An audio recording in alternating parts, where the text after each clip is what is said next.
Hello friends. मैं हूं अनुपम शर्मा और आज हम कर रहे हैं विधायिका। ये विधायिका हम राष्ट्रीय विधायिका की बात कर रहे हैं। हमारे देश में संसदीय प्रणाली है, तो यहाँ पर संसद भवन है जहाँ पर कि हमारे देश के जो प्रतिनिधि होते हैं वो सरकार चलाते हैं। तो ये यहाँ संसद भवन है। अभी हम राष्ट्रीय विधायिका की बात कर रहे हैं क्योंकि हमारे देश में संघीय प्रणाली है। मतलब जो केंद्र सरकार अलग है, जो यहाँ बैठती है और कानून बनाती है, उनके विषय अलग होते हैं। और राज्य सरकारें जो हैं वो अलग होती हैं और वो अलग कानून बनाती हैं, उनके विषय अलग होते हैं। फॉर एग्जाम्पल दिल्ली में हमारी ये संसद भवन है और यहाँ पर हमारी राष्ट्रीय विधायिका या संसद है। केंद्र सरकार यहाँ पर अपनी सरकार यहाँ से चलाती है। और जैसे उत्तर प्रदेश है, मध्य प्रदेश है, इनकी अपनी सरकारें होती हैं, अपने अपने प्रदेश में होती हैं।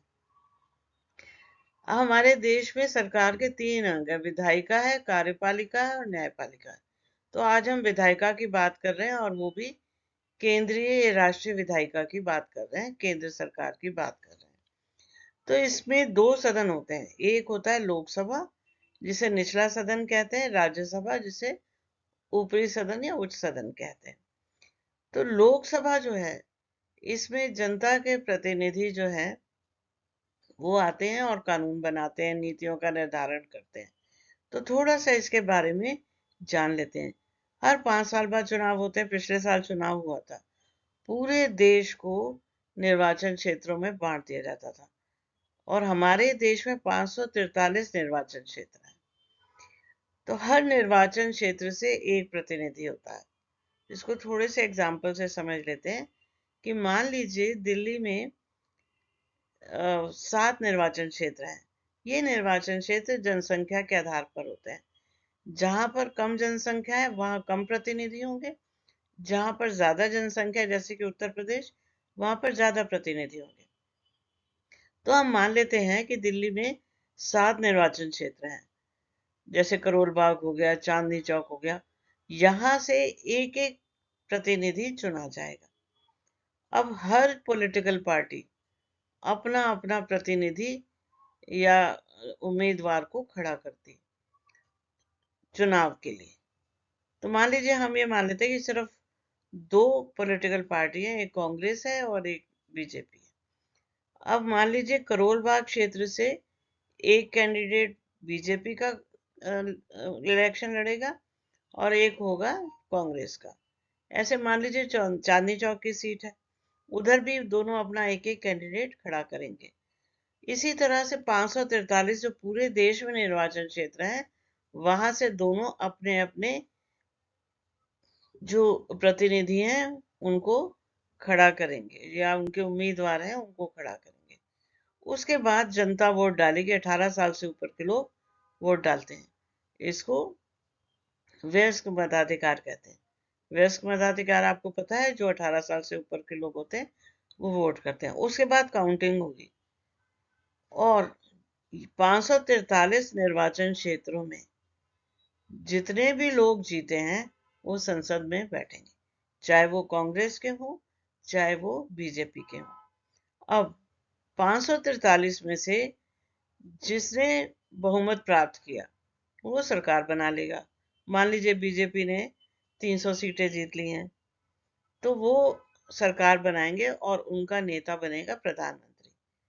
बाकी जो जीते हुए सदस्य हैं, जो जीते तो हैं पर जिनको बहुमत नहीं मिला, मान अब बीजेपी जीती है तो इसका मतलब कांग्रेस को बहुमत नहीं मिला है, लेकिन वो जीते हैं इसलिए वो संसद में बैठेंगे, मगर विपक्ष में।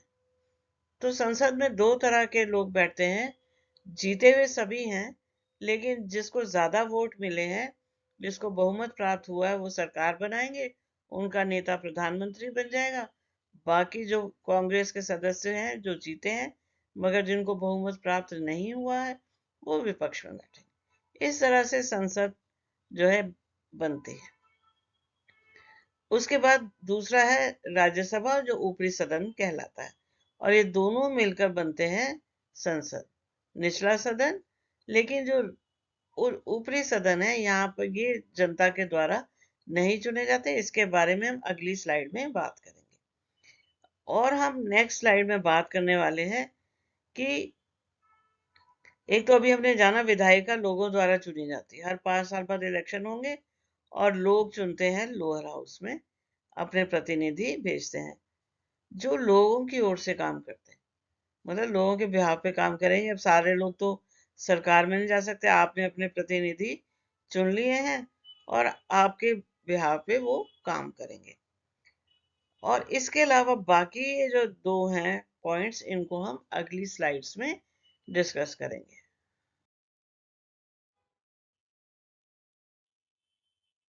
हमें संसद की आवश्यकता क्यों है?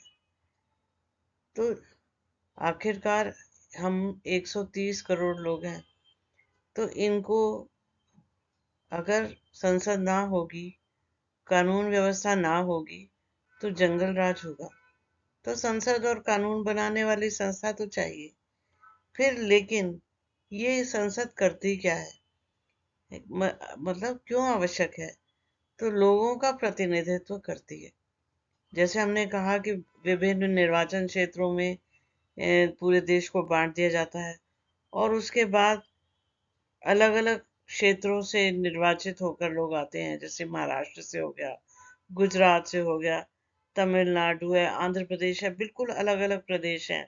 इनकी भाषाएं, संस्कृति सब अलग है, सोच विचार, सामाजिक और आर्थिक स्थिति सब अलग है। तो इनकी आवाज सरकार तक पहुंचाना एक कड़ी के रूप में ये प्रतिनिधि काम करते हैं। तो ये संसद यह सुनिश्चित करती है कि नागरिकों को इस बात की आवाज मिले कि वो कैसे शासित होते हैं, क्योंकि उनकी अपेक्षाओं को ही ये प्रतिनिधि संसद के सामने रखते हैं, उनकी आवश्यकताओं को, आर्थिक और सामाजिक स्थिति को लाते हैं और उनकी जो मांग है उनको भी संसद तक पहुंचाते हैं। तो ये विविध विचारों के लिए एक मंच के रूप में काम करता है। अलग अलग विचार हैं लोगों के, 130 करोड़ लोग हैं और उनको कंसोलिडेटेड रूप में ये प्रतिनिधि संसद तक पहुंचाते हैं और ये सुनिश्चित करते हैं ये प्रतिनिधि कि ये जो है कानून और निर्णय जनसंख्या के हितों में हो। लोग तो तभी वोट करेंगे जब ये प्रतिनिधि उनके हितों के लिए कार्य करेंगे और उनकी आवाज को संसद तक पहुंचाएंगे।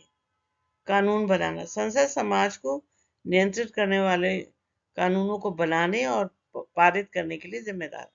तो संसद का मुख्य कार्य तो यही है, कानून बनाना है और उसको पास करना है। ये कानून किस में विषय पर हो सकते हैं? स्वास्थ्य है, शिक्षा है, डिफेंस है, तो ये सब चीजें हैं।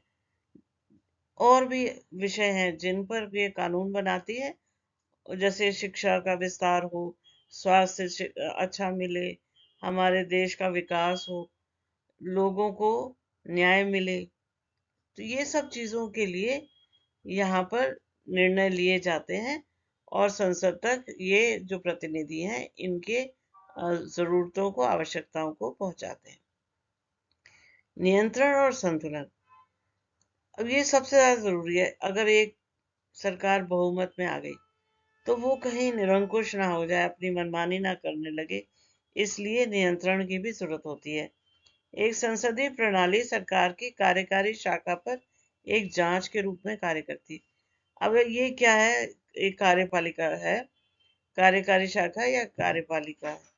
अब ये क्या है? ये कार्यपालिका कहाँ से बनती है? जो चुने हुए सदस्य हैं, जो जीती हुई है, जैसे मैंने बताया जनता पार्टी जीती, भारतीय जनता पार्टी जीती, तो उनमें से कुछ को मंत्री बनाया जाएगा, उनको अलग अलग पोर्टफोलियोज दिए जाएंगे, अलग अलग मंत्रालय दिए जाएंगे। तो ये जो कार्य करते हैं इन पर नियंत्रण करना जरूरी है। कौन करती है? पूरी विधायिका।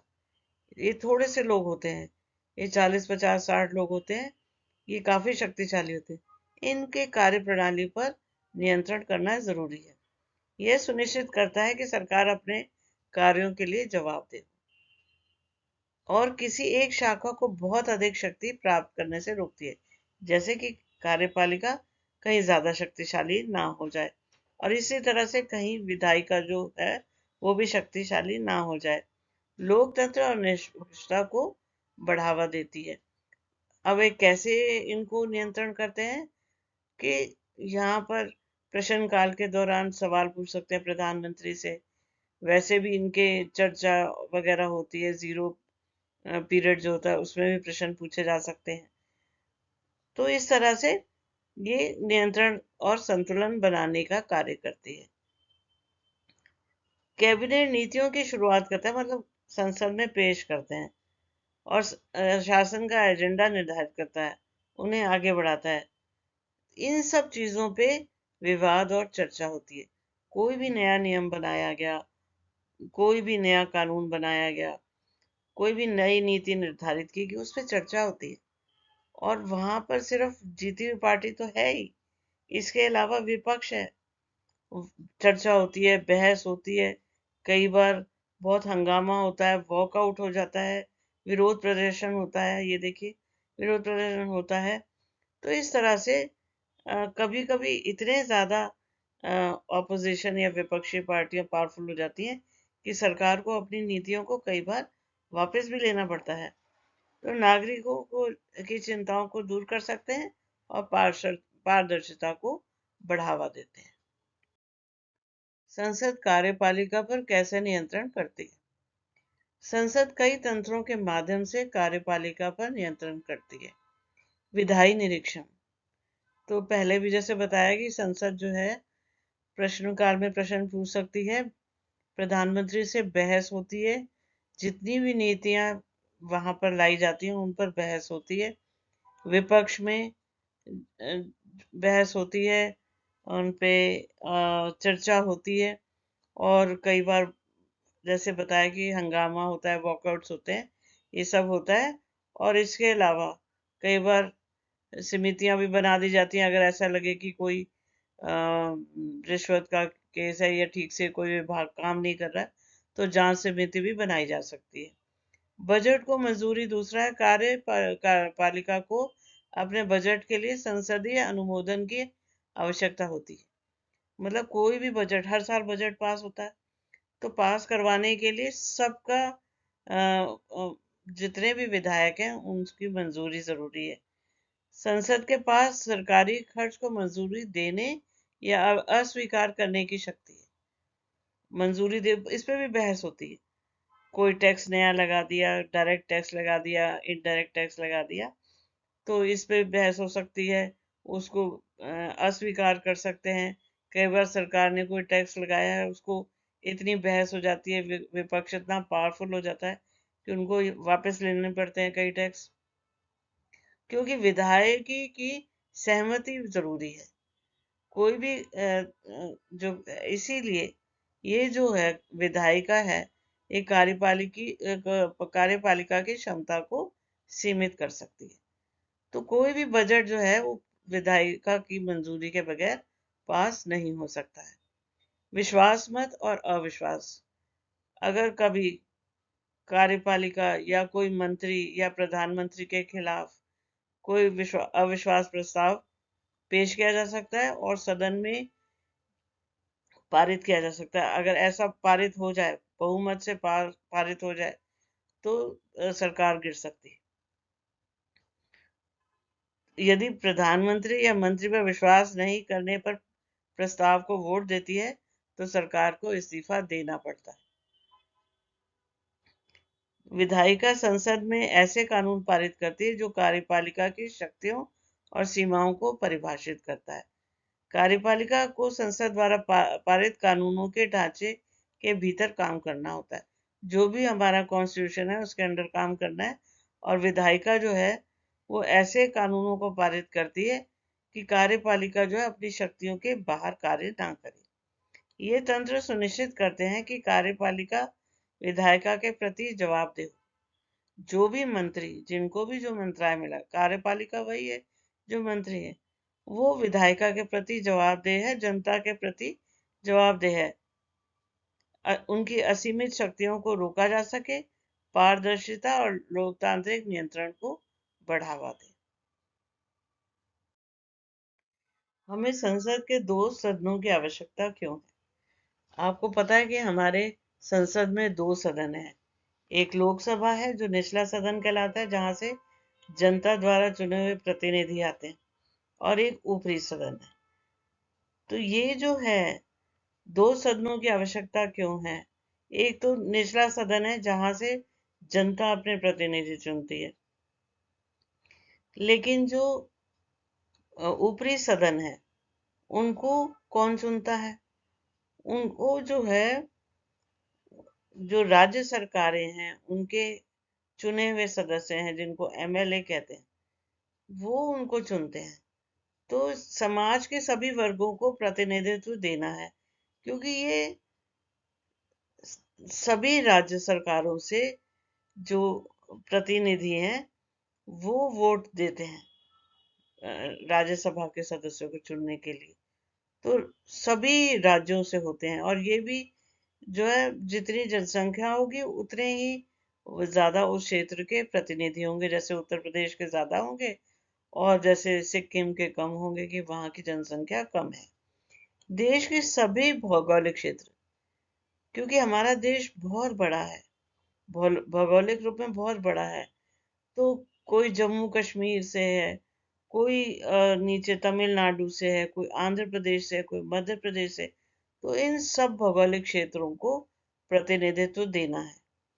यानी इन सभी लोगों के जो है प्रतिनिधित्व देना है। जो दूर दराज के लोग हैं उनको भी प्रतिनिधित्व देना है। दूसरी बात यह है कि हर मामले और पुनर्विचार की संभावना पर दोबारा जांच होती है। इसका क्या मतलब है?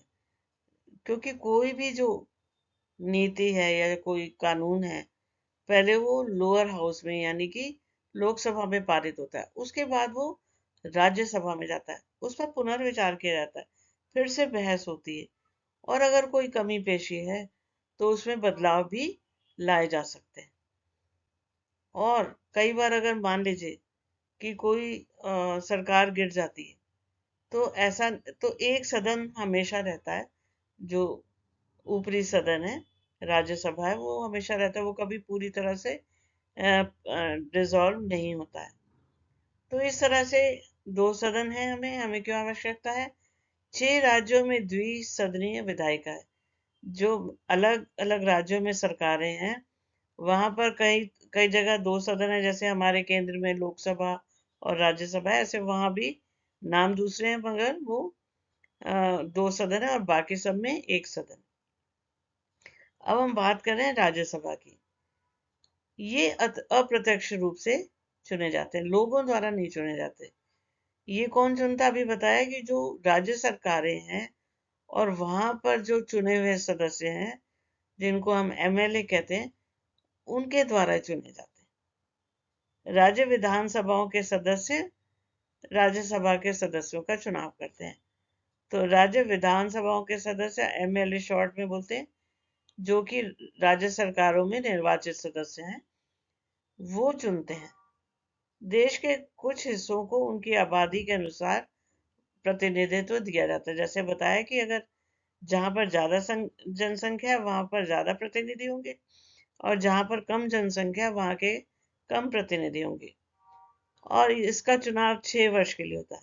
लोकसभा का 5 वर्ष के लिए होता है, इनका चुनाव 6 वर्ष के लिए होता है। प्रत्येक 2 वर्ष में 1/3 सदस्य सेवानिवृत्त हो जाते हैं।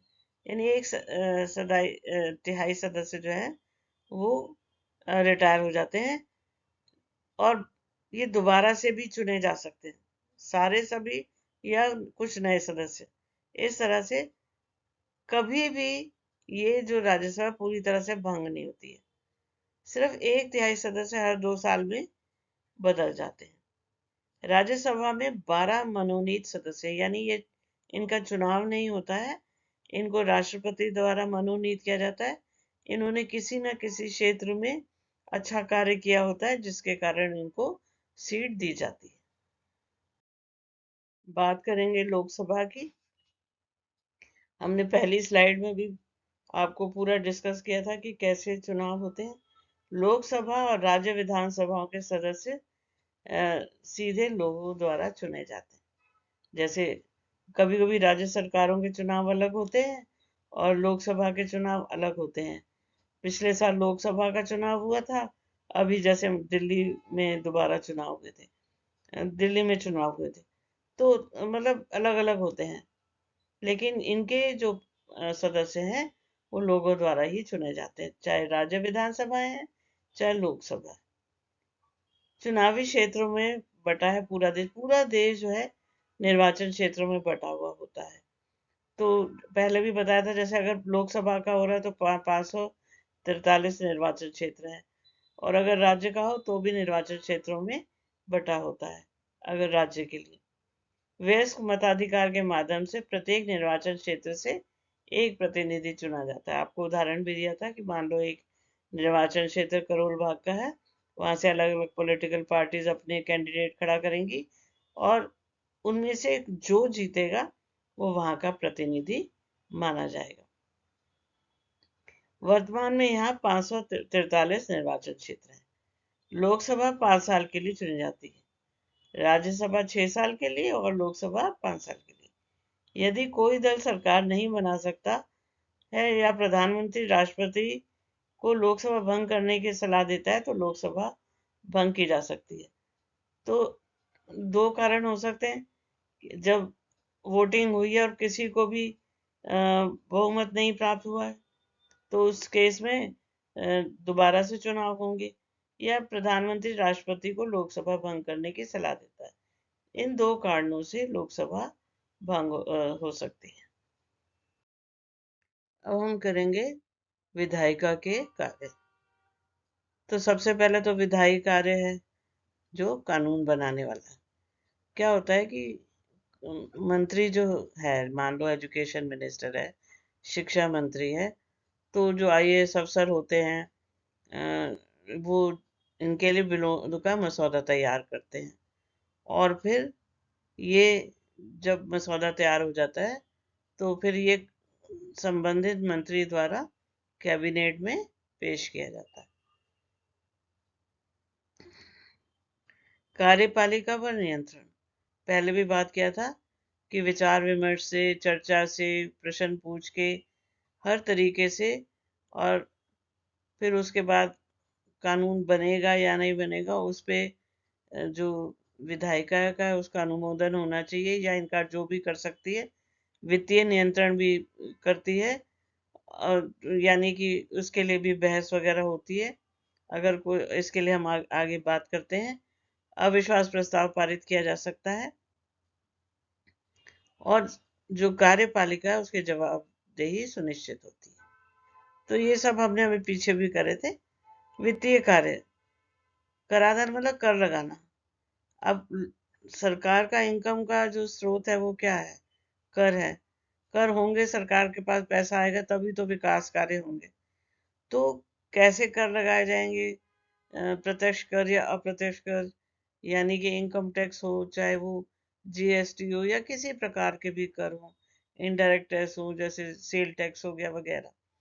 तो ये सब जो इसके द्वारा जो पैसा आया है सरकार के पास, जिस तरह से धन का उपयोग किया जाता है, कैसे करना है, कितना कहाँ लगाना है, किन किन क्षेत्रों में लगाना है, किस राज्य को कितना देना है वगैरह, सारा नियंत्रण होगा। यह सुनिश्चित करता है कि सरकार पैसे का गलत उपयोग ना करे या किसी विशेष क्षेत्र में कोई ज्यादा खर्च ना करे। मतलब सही ढंग से जो भी पैसा आया है, जो भी रिसोर्सेज है, उनको ठीक ढंग से खर्च किया जाए। प्रतिनिधित्व, पहले भी कहा था कि जो विभिन्न क्षेत्र हैं, चाहे उनके सामाजिक स्थिति है, आर्थिक स्थिति है, या चाहे वो धार्मिक समूह है, इनके जो है सदस्य जो है वो इनका प्रतिनिधित्व करते हैं। वाद विवाद कार्य, हर मुद्दे का विश्लेषण होता है, चर्चा होगी, बहस होगी, विश्लेषण होगा, क्या सही है क्या गलत है। विपक्ष जो है वो अपनी बात को रख सकते हैं, सदस्य बिना डरे किसी भी मुद्दे पर बोल सकते हैं। कानूनों का संशोधन, उसके बाद कानूनों में बदलाव की जरूरत है, वक्त के साथ साथ कानून बदलने पड़ते हैं। तो जो अगर कानूनों में संशोधन लाना है या बदलने हैं तो विशेष बहुमत से पास किया जाना चाहिए, लोकसभा से भी और राज्यसभा से भी। अगर संशोधन लाना है, कानून में बदलाव लाना है, तो लोकसभा में भी 2/3 मत से और राज्यसभा में भी 2/3 मत से पास होना चाहिए। चुनावी कार्य, यह भारत के राष्ट्रपति और उपराष्ट्रपति का चुनाव करते हैं। न्यायिक कार्य, उच्च न्यायालय और सर्वोच्च न्यायालय के अध्यक्ष और न्यायाधीशों को हटाने का काम भी हो सकता है। Thanks for watching. Please like, share and subscribe. Thank you.